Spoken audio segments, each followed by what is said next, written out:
The price of gold has broken record after record this year. But it's the nature of that surge that's caught people's attention. It's basically flown against all the rules in the macro playbook. And it's led some people to scratch their heads, wonder if there's a big mystery buyer in the market, because it really doesn't make sense. One country has been key to why gold's value has soared. This buy is around 100 grams, and it's around 10,000 US dollars. And this has revealed just how nervous Chinese consumers are. So what's driving this in 2024, and will it last? I've never seen their desire to hide their wealth away from somewhere as strong as now.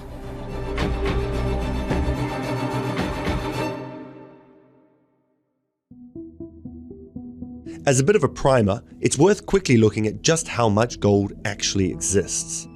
The finite quantity and near indestructibility of gold underpins its value. About 212,000 tons have been mined from the earth, it's estimated, almost half of that in jewelry. Most of the rest is in bars and coins, in banks or private vaults around the world. It's harder to imagine a safer asset than gold. It's a heavy thing. The logistics of even coming over and stealing it and seizing it, it requires a lot of logistical thinking and legwork there. It's one way gold earned a reputation for being a haven from volatility. Gold isn't like the US dollar. The US can seize and freeze your US dollar assets very easily. We saw that in 2022. And that particular episode has really influenced the way a lot of the emerging market world thinks about how to allocate your reserves and stay safe in a world where, at this point, who knows what's next.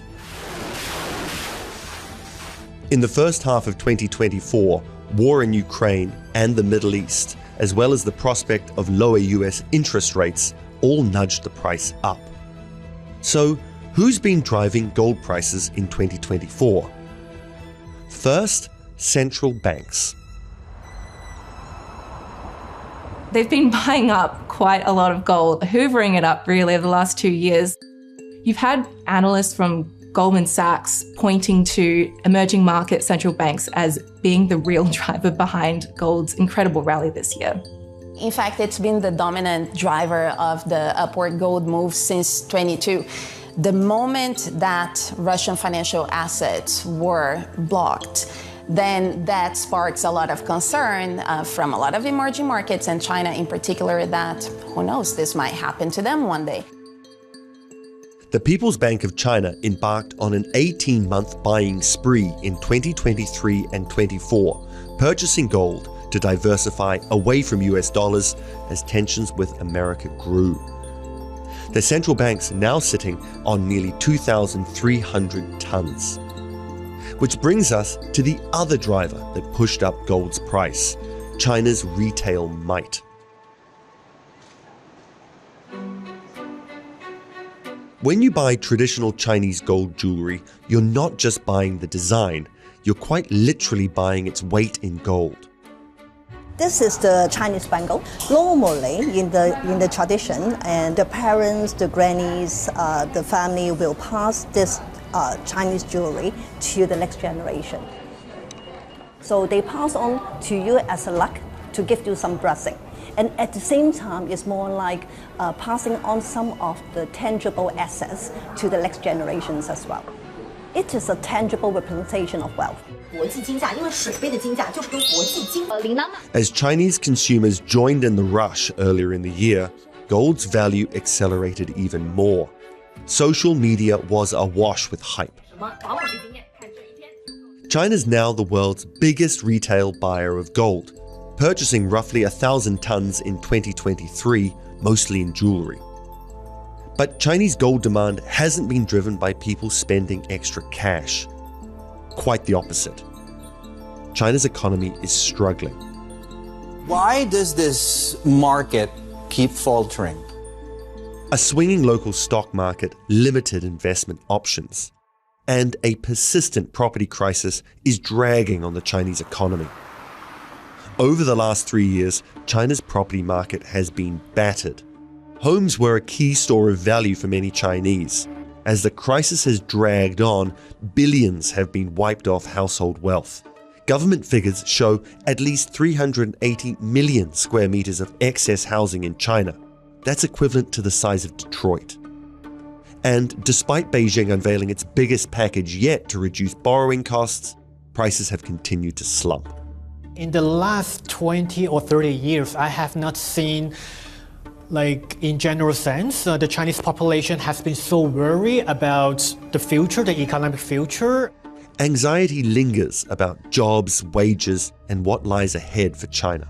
And I've never seen their desire to hide their wealth away from somewhere as strong as now. Evidence of China's changing consumption of gold can be found here in Shenzhen Shuibei market. Nearly $14 billion of gold was sold here in 2023, but by this fall, things had changed. In October, gold's price peaked just shy of $2,800, an all-time high. Chinese jewelry buyers said, "Enough's enough." Sales collapsed. So I talked to my old friends to get an idea what has been happening in the China's jewelry gold market recently. They told me the sales in October was so bad that the whole entire Shuibei area only sold 1 ton of gold in October. In a normal month, the sales of gold is still between 20 tons and 40 tons a month in a weak season. Chinese consumers helped push gold's price so high they were priced out of the jewelry they'd been buying. At the same time, those with wealth bought these, helping nudge gold's value to a record high. But why is this happening? Who's buying at this price? I think one of the most interesting things about gold right now is that you're seeing a lot of demand for the physical bullion. There's cost of carry charges associated with physical bullion, and you have to pay storage fees as well. So if you're willing to take on those extra costs just to have a physical piece of bullion in your ownership, I think that suggests there are deeper underlying concerns about where the world is headed. Sales of bars and coins are up nearly 30% this year. It all links back to anxiety. Gold is seen as the safest place to store your wealth, even when prices are this high. From time to time, I always share conversations with my friends in China. Some of them are very wealthy. They're working across various different industries, some in mining, some in jewelry, some in batteries, some in EV. So they're all across different industries. And a common sentiment that I get from them is they don't feel hope for the future. People are actually getting less comfortable and want to do something to protect their own wealth. And they what? They turn to gold? Yes, they buy physical gold bars. But obviously, they are not going to store it in a bank because they will be found out. So they store it in their own place. Despite fluctuations, gold remains at a near record high, and the trend since the millennium shows its journey. If fear and instability have underpinned the rally, then 2025 will see it continue. The incoming Trump administration has threatened Beijing with 60% tariffs. Truth Social messages, at least 2 of them that he's laid out his plan on day 1 for tariffs. And we all know that Donald Trump says he loves that word tariffs. A potential escalation of US-China trade tensions could threaten already weak Chinese growth and upend global markets. You're going to have central banks look at Trump and potentially what could be erratic foreign policy and get a little bit more concerned about the safety of their reserves and their assets. And in that context, gold makes a lot of sense.